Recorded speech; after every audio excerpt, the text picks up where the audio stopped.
Hello viewers, কেমন আছেন সবাই? আশা করছি সকলে ভালো আছেন। তো বন্ধুরা, এটা হলো ভিডিওটা নতুন চাষীদের জন্য। এই চাষীরা নতুন, এর ফলে সেই জন্যে এগুলো এগুলো পরিষ্কার করতে হয়। এই চাষীরা করেনি, এর ফলে এখানে পোকা জমে।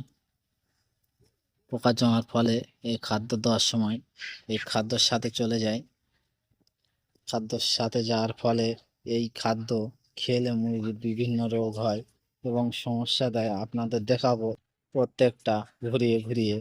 তা বন্ধুরা, যারা নতুন চাষি তাদের জন্য এই ভিডিওটা দেখতেই পাচ্ছেন, পট্টা করে স্পট পড়েছে। এগুলো এগুলোর সাথে পোকা জমে। আর একটা দেখাই আপনাদের। তো বন্ধুরা, এগুলো খাদ্য দেওয়ার সময় আপনারা কি করবেন, এগুলো ভালো করে কাপড় দিয়ে মুছে নেবে। মুছে নেওয়ার ফলে তারপরে খাদ্য দেবে। এর ফলে মুরগির রোগবালাই একটু কম হবে। তা বন্ধুরা, দেখতে পাচ্ছ প্রত্যেকটা এইভাবে স্পট পড়েছে। স্পটগুলো খাদ্য দেওয়ার সময় প্রত্যেকটা মুছে নেবে। মুছে নেওয়ার ফলে ভালোভাবে খাদ্যটা যাবে এবং তাতে কোনো জীবাণু যাবে না এবং পোকা যাবে না। এর ফলে মুরগি এবং পাখি অনেক ভালো থাকবে।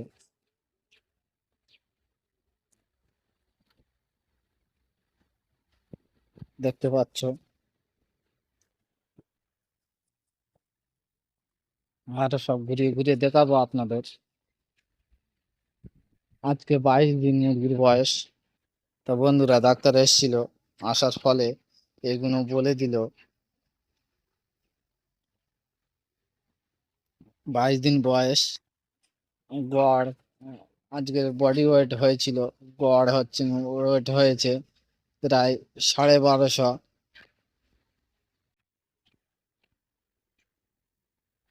দেখতে পাচ্ছ,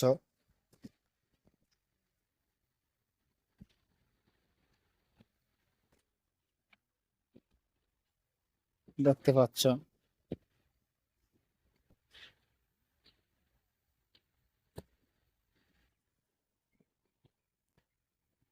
সবকটা এরকমই আছে।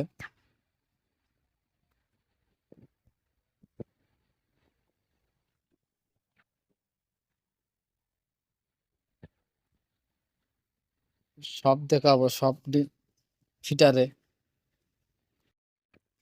ফিটার গুলো আপনারা অবশ্যই মুছে নেবেন। এগুলো জানা ছিল না, নতুন চাষি, সেই জন্য।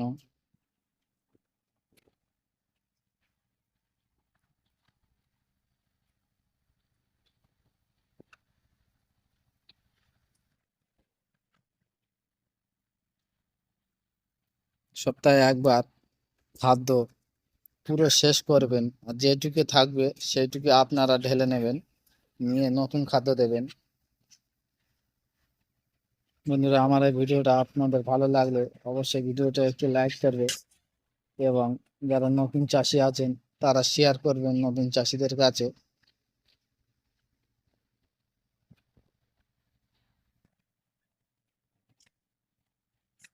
আজকে ভিডিওটা এই পর্যন্ত। তো বন্ধুরা, আমার এই ভিডিওটা আপনাদের ভালো লেগে থাকলে অবশ্যই এই চ্যানেলটিকে সাবস্ক্রাইব করবেন এবং শেয়ার করবেন, লাইক করতে ভুলবেন না যেন।